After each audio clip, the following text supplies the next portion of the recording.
Hidden away on a cobbled street, the building remained a well-kept secret, its solitary light casting a soft glow upon a few cherished books displayed in the shop front. The windows, though dusty, added to the place's rustic allure. Moss flourished, adorning the facade, bestowing a touch of timeless charm upon the building.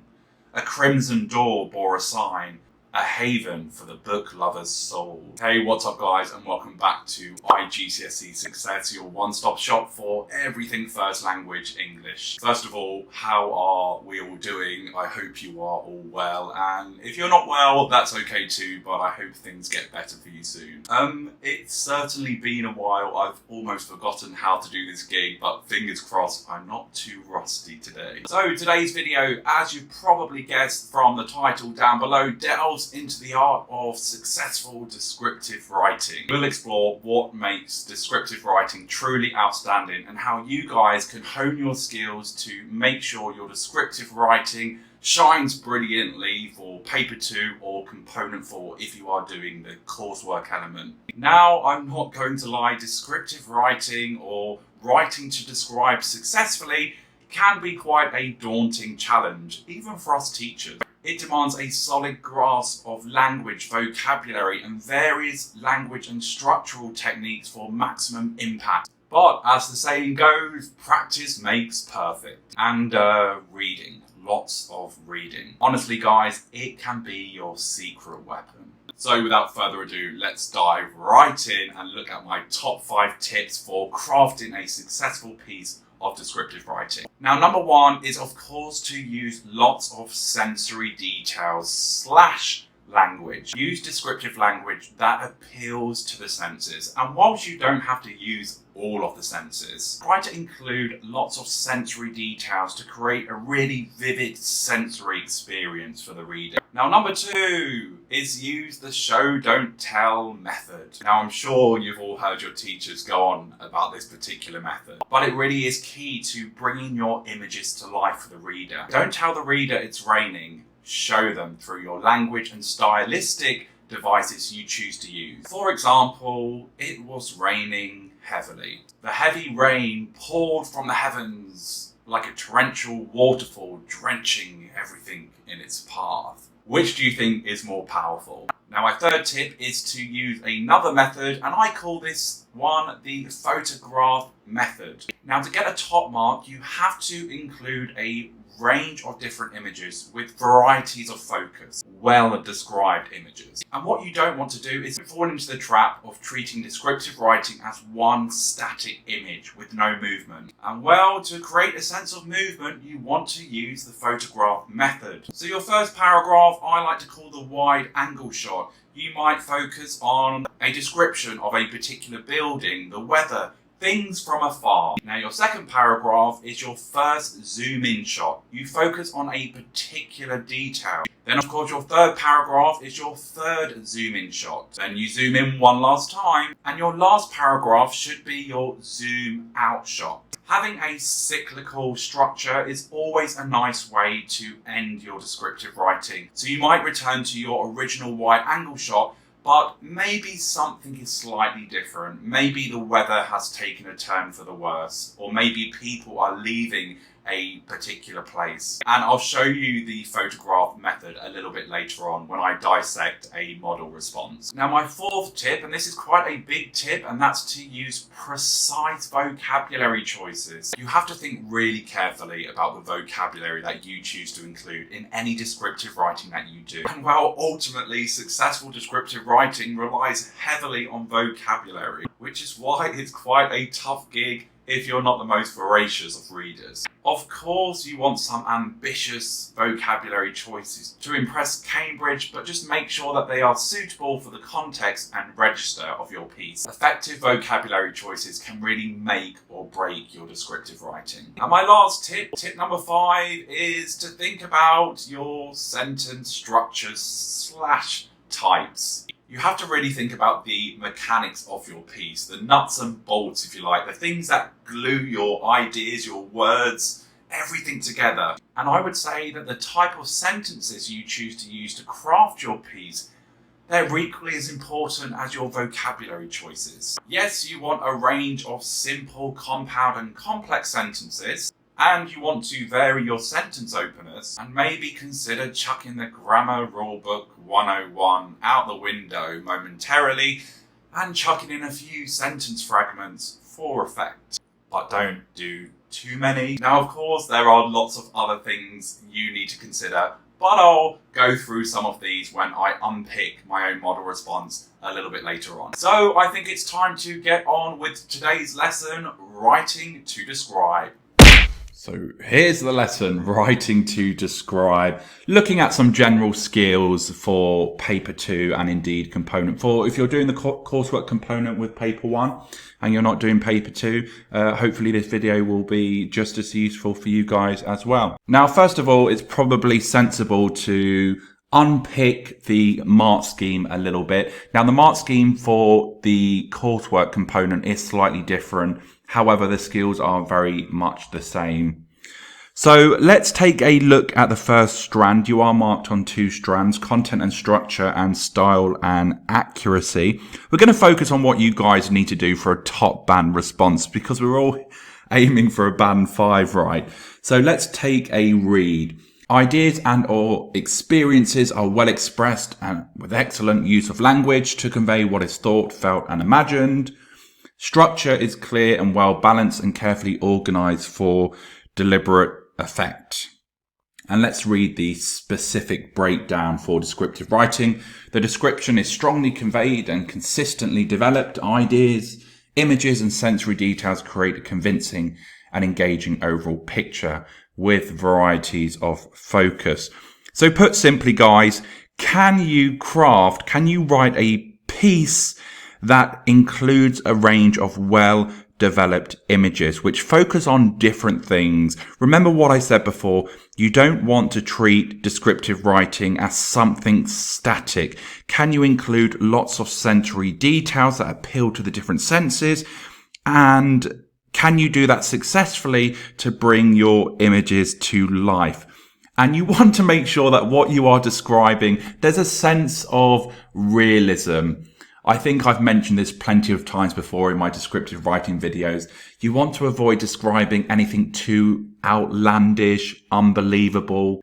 Remember, you can make something quite normal, pedestrian, mundane, exciting through your language, vocabulary, stylistic choices that you choose to use. For example, going to the supermarket can be made quite an exciting experience if you think carefully about all of those things that you need to include. Now, in terms of what you need to do for style and accuracy and to achieve a band 5, so that's 11 to 12 marks, precise, well-chosen range of vocabulary appropriate to the style of writing, uses sophisticated expressions, uses a wide range of well-constructed sentences accurately, including complex sentences, spelling, punctuation and grammar, almost always accurate.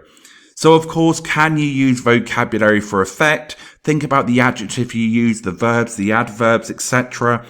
You've got to vary your sentence structures. Simple, compound, complex. Think about your sentence starters, the different sentence functions you can use, and make sure your SPAG, spelling, punctuation and grammar, is as accurate as can be. A few errors here and there, they're not going to affect your mark. Just make sure that there aren't any significant errors that could potentially impede the overall effect or meaning. Now let's take a read of a top band response describing my favourite place, a library. Hidden away on a cobbled street, the building remained a well-kept secret, its solitary light casting a soft glow upon a few cherished books displayed in the shop front.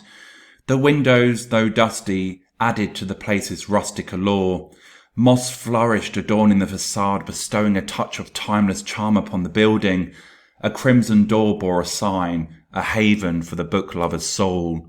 It was time to step inside. The time-worn oak door swung open as though it had been anticipating my arrival. An elusive aroma permeated the air, the scent of well-thumbed pages waiting to be discovered. As I gazed around in sheer amazement, it felt as though I had transcended into another realm, a place where the past and present intertwined, and the line between reality and wonder blurred into a wondrous tapestry. This was it. Dust motes danced in the air, capturing the warm, inviting light and creating a divine spectacle. Before me, endless rows of towering bookshelves extended as far as the eye could see, forming a labyrinth that appeared nearly impossible to navigate. Each book possessed its unique tale, embellished with exquisite calligraphy on their spines. They varied in size, shape, and colour, with some leather-bound volumes seeming to entice any passer-by to lose themselves in their pages. Atop the highest shelf, certain books radiated with an inner light, clearly yearning for exploration. Beneath my feet, a breathtaking mosaic floor sprawled, adorned with intricate patterns. Scattered throughout were small ornate rugs in deep vibrant colours, bestowing comforting warmth upon the otherwise expansive space, while a gentle layer of dust veiled much of this ethereal place. An aura of mystery and serenity imbued every step. Gazing up at the windows, soft velvet drapes hung, concealing the outside world and contributing to the library's intimate ambience, where the hushed whispers of knowledge seemed to echo through time. Each window featured stained glass panels that cast a soft, multicoloured glow into the library as the delicate rays of sun filtered through. These stained glass windows depicted scenes from folklore, ancient myths, and the pursuit of knowledge. The colours, though muted, retained their vibrancy, as if preserving the library's rich history and wisdom. Wandering deep within the labyrinth of books, I found myself at the beating heart of the library. The books appeared to emit silent whispers, alluring me to open their pages and delve into their stories. I was lost, but it was the most delightful kind of being lost. I had stepped into a portal to another realm where literature wove endless possibilities. Here you could battle dragons, save worlds, and emerge as a hero. As I ascended the library ladder, it felt as though I had entered a cosmic expanse. The shelves stretched high into the infinite space above, and I knew my quest lay there. Carefully scrutinizing the top row, I discovered it, the most exquisite book I had ever laid eyes on. Gently prying open the cover, I was immediately transported into an entirely new world, and time itself seemed to come to a standstill. Perpetual bliss. Emerging from the otherworldly library some hours later, I stood in awe of its ancient grandeur. It was a place teeming with magic, nostalgia, and enchantment, a setting that leaves an indelible mark on your soul. With utmost care, I wrapped my newfound book in my jacket, cradling it like a precious treasure. As I embarked on my journey home, anticipation coursed through me, knowing that this library gem held the key to the ultimate adventure, poised to transport me to enchanted realms. So now let's take a look at why this response would receive a top band mark, and I guess evaluate some of the things that make it successful. Starting with the sensory detail, and hopefully you guys could see that there's lots of sensory detail throughout the whole piece. Here are some good examples. So starting with the visual imagery, there's the opening description of the cobbled street, the building's solitary light, the dusty windows, the crimson door, the towering bookshelves, the mosaic floor, the stained glass windows, and all of these come together to create really strong, impactful visual images for the reader. And then we've got olfactory imagery, so images relating to the sense of smell. We've got the description of the elusive aroma of well-thumbed pages. And of course, this adds a really powerful sensory element to the setting and creates this sense of sort of magic and wonder. We've got tactile imagery, so imagery used to describe something that focuses on things that can be felt or touched. Descriptions such as the time-worn oak door, the ornate rugs, the velvet drapes, these all come together to evoke a sense of touch and texture.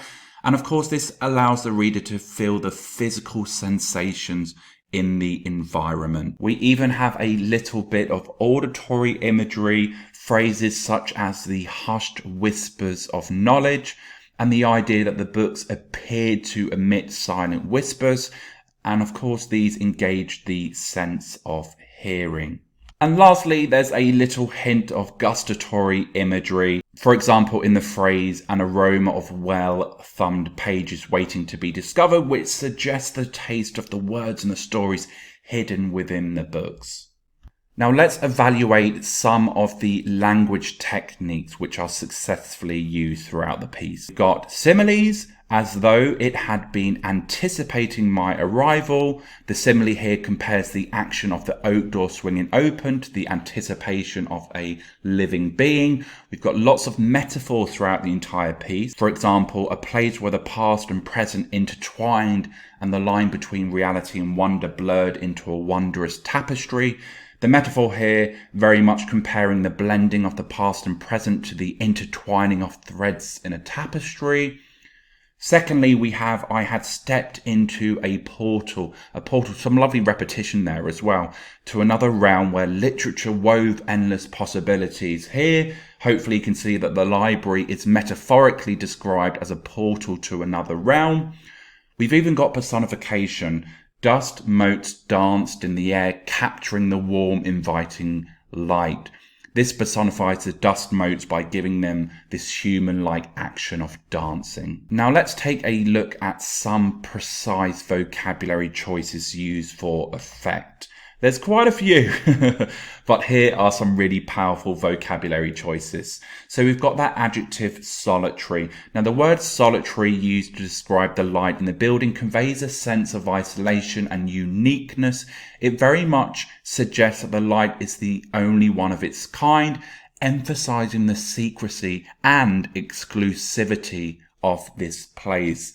We've got that noun moss, the effect being that it conveys a sense of age, natural growth, and the passage of time, and it very much enhances the idea of the building's timeless charm.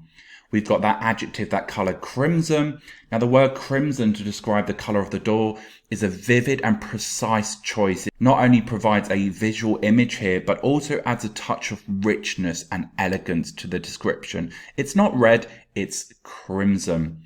Next, we've got that adjective ethereal. It just sounds lovely to say, doesn't it? Describing the place as ethereal emphasizes the library's sort of otherworldly quality. There's this almost spiritualness to this place. It creates a sense of wonder and enchantment, and it suggests that this place, this library, transcends the ordinary. You are going to be transported to somewhere otherworldly, somewhere magical if you step foot inside this library. Next, we have this brilliant adjective ornate. Now the word ornate, used to describe the rugs, enhances the reader's perception of the library's opulence and attention to detail. It suggests that even the smallest elements within the space are carefully curated and brilliantly crafted. So although this library is quite old, it's quite antiquated, there's this sense of charm, this timeless charm, there's this sense of untouched beauty to the library. Now let's move on and look at some effective sentence structures / types / structural choices. Now first of all, there are a lot of complex sentences. For example, that complex sentence in the opening paragraph: "A crimson door bore a sign, a haven for the book lover's soul." In this complex sentence, it combines multiple ideas in a single sentence, and of course this complexity adds to the depth to the description and highlights the significance of the door, both in terms of its colour and the message it conveys. Going through this door, as mentioned before, you are going to be transported to a whole new realm, a whole new world, somewhere magical. Next, we have parallelism. Now, the use of parallelism in the phrase magic, nostalgia, and enchantment, it creates a sense of balance and rhythm in the writing. It emphasizes the three qualities of the library, making them stand out in the reader's mind. Now, if you listen carefully in my intro, I did say it's okay to include a few fragment sentences. Technically, they're a grammatical faux pas, grammatical hiccup. However, if you are using them for effect, a few can be really powerful.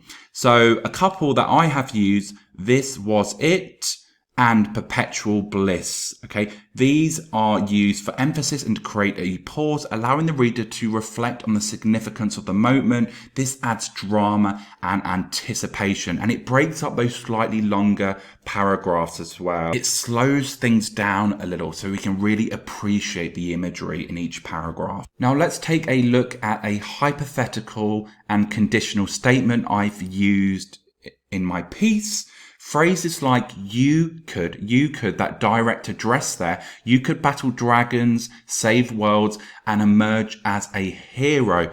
These very much invite the reader into the imaginative possibilities of the library. They engage the reader's sense of curiosity and wonder. You are speaking directly to the reader, and it's a really powerful structural choice that you can use to create this sense of magic, to really create this believable world for the reader. Lastly, I've used descriptive lists. For example, they varied in size, shape and colour, with some leather-bound volumes seeming to entice any passerby to lose themselves in their pages. And this list provides a detailed and organised view of the books. It enhances the reader's understanding of the library's content. And it's okay to have these moments of calm, and such lists create a sense of balance, and they're straight to the point and they don't overwhelm the reader's senses. And that's all for today, guys. I hope today's video has been useful. Gosh, it feels weird but lovely to be back. And if you are currently sitting any IGCSE exams, best of luck. We're all rooting for you.